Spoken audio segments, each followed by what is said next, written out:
Another day, another challenge na naman. Ah, ano kaya to? Kailangan kong output ng sub eh. Isip-isip.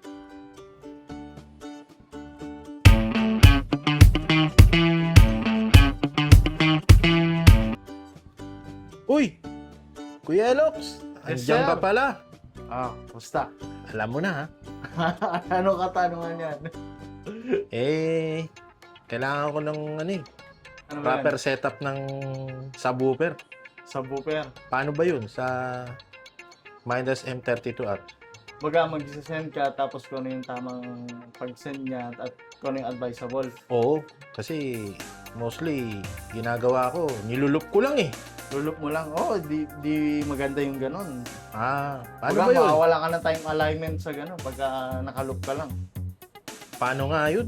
May mga explanation pa pala yan. Hindi ko alam yan. Sige. Makita ko sa'yo.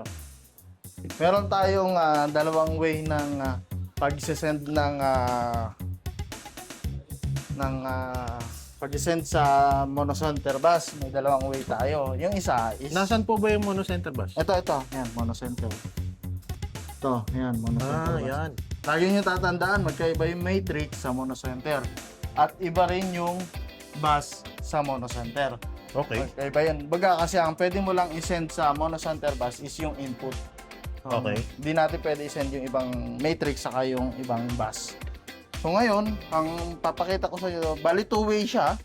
Yung isa sa fader, isa sa encoder. Okay. Ngayon, pag nasa center bus ka, ito. Center bus, select mo, Select. tapos fader flip. Tapos, mute mo. Kung ano yung channel na isesend mo.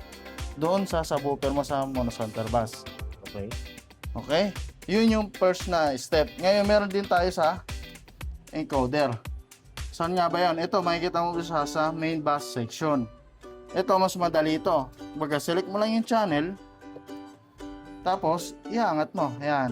Nagsasend ka na yan sa monocenter bus. Okay. Ngayon, na-send mo na siya. Hindi pa siya agad siya tutunog. Bakit ka mo?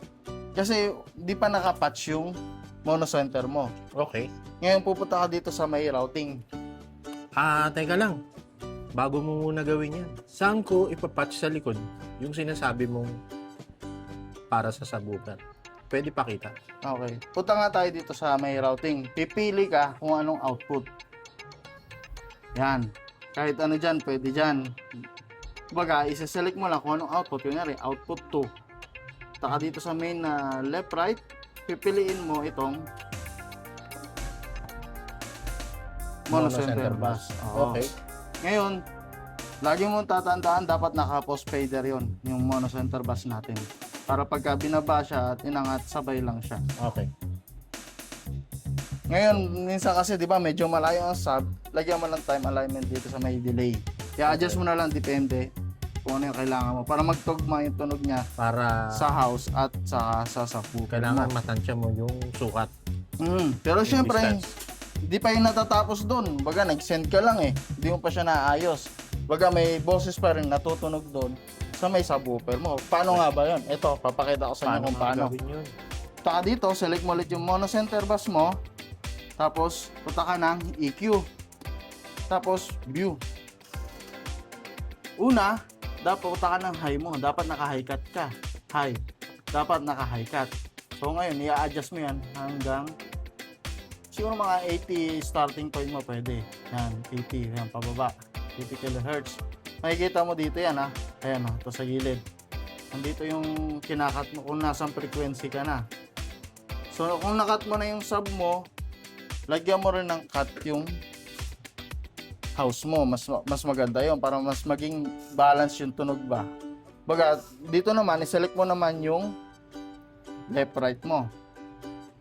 Na-select mo na yung left right, punta ka ulit ng EQ. Yan. Tapos view, yan. Tapos punta ka naman ng low. Dapat naka-low cut. Ayan, naka-low cut na siya. So, adjust mo na lang siya kung saan tapos yung sa high cut mo. Baga, pag yan, makikita mo. Ayan. So, halos tugma na siya.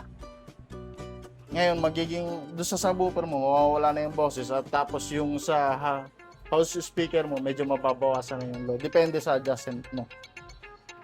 Kasi para magkahiwalay siya ng control. Oo. Kaya natin ginawa. yun. Oo. Dito yung house mo, at dito naman yung subwoofer mo.